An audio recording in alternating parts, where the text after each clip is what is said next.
अस्सलाम वालेकुम काशकार भाई, कैसे हैं। उम्मीद है कि आप सब लोग खैरियत से होंगे। अल्लाह ताला के शुक्र करम और फजल से इस वीडियो का आगाज़ करते हैं। काशकार भाई, इस वीडियो के अंदर हम बात करने वाले हैं कि आलू की फसल के अंदर जो हमारी खाद है, नाइट्रोजन है, फास्फोरस है और SOP यानी कि पोटाश है, इसका कितना इस्तेमाल करना चाहिए, किस वक्त इस्तेमाल करना चाहिए और किस शक्ल के अंदर हमें इस्तेमाल करना चाहिए। ये कुछ सवाल थे काशकार भाइयों के, तो मैंने सोचा कि आप सबको इससे आगाह कर दिया जाए कि हमें किस तरीके से इन खादों का इस्तेमाल जो है अपनी फसल के अंदर करना चाहिए।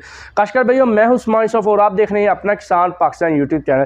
काशकार भैया, सबसे पहले बात कर ली जाए आलू की, तो आलू की फसल के अंदर बेसिकली जो हमारी फास्फोरस है उसकी जो मिकदार चाहिए होती है वो 100 किलो मिकदार चाहिए होती है। ये जो बात है ज़रा आपने ध्यान से सुननी है।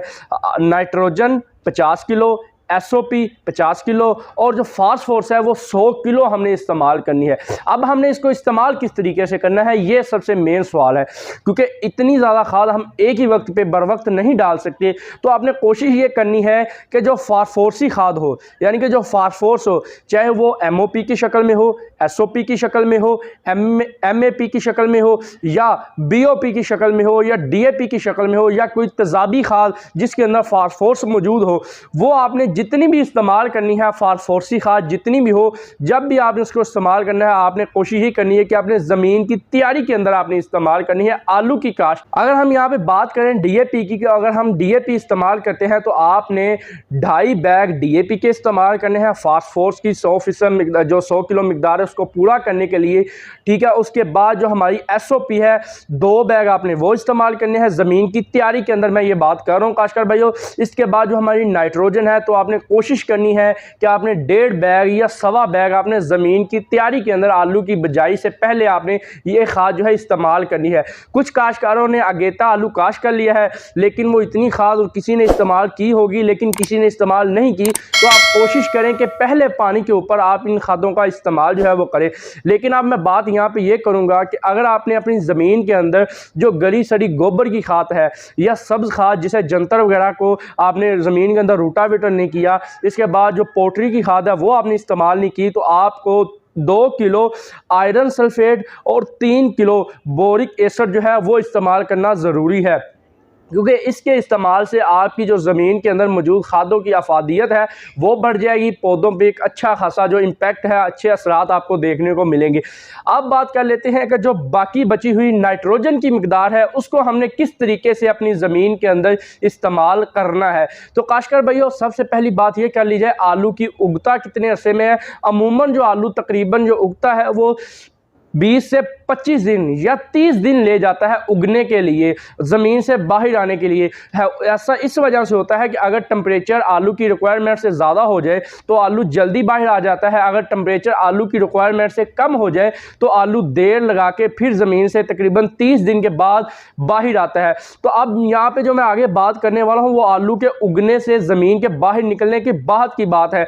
तो काश्तकार में अमूमन आपने जब 30 दिन के बाद आपने 1 बोरी या 1.5 बोरी आपने जो नाइट्रोजन का इस्तेमाल करना है। अगर हम इसे बजाई से लेके शुरू से लेके आखिर तक 1.5 बोरी नाइट्रोजन डालने तक की बात करें तो आपने 50 से 60 दिन के बाद आपने पहली नाइट्रोजन की 1.5 बोरी या 1 बोरी अपनी खेत के अंदर फी एकड़ इस्तेमाल करनी है। और इसी के साथ ही आपने जो बोरिक एसिड है वो भी इस्तेमाल कर सकते हैं, जो आयरन सल्फेट है वो भी इस्तेमाल कर सकते हैं, और इसके साथ सबसे मेन चीज़ जो आपने इस्तेमाल करनी है वो जिंक है। अगर आपको जिंक 33% वाला मिल जाता है तो आपने 6 किलो आपने यूरिया का साथ ही आपने डाल देना है। अब यूरिया को आपने इस्तेमाल यहाँ पे इस तरीके से करना है, अगर तो आप अपनी खेलों के अंदर केरा कर सकते हैं तो आप केरा कर दें, नहीं तो आप रिफंड करके आप अपने फी एकड़ खेत के अंदर यूरिया को लगा दें। और इसके साथ जो जिंक है वो आपने अगर 33% वाला इस्तेमाल कर रहे हैं तो लाजमन आपने वो 6 किलो इस्तेमाल करना है। अगर आपको 21% या 27% वाला मिल रहा है तो आपने उसकी जो मिकदार है वो थोड़ी सी आपने उसकी ज़्यादा कर देनी है जिंक की। तो इसके बाद हम बात कर लेते हैं नाइट्रोजन की अगली किस्त की, जो आपने दूसरी किस्त नाइट्रोजन की देनी है तो वो आपने आलू की बजाई से लेके आलू के जो अगली हमारी दूसरी किस्त होगी तकरीबन 80 दिन तक 80 दिन तक आपने वो किस्त दूसरी जो है वो आपने अपने खेत के अंदर डाल देनी है।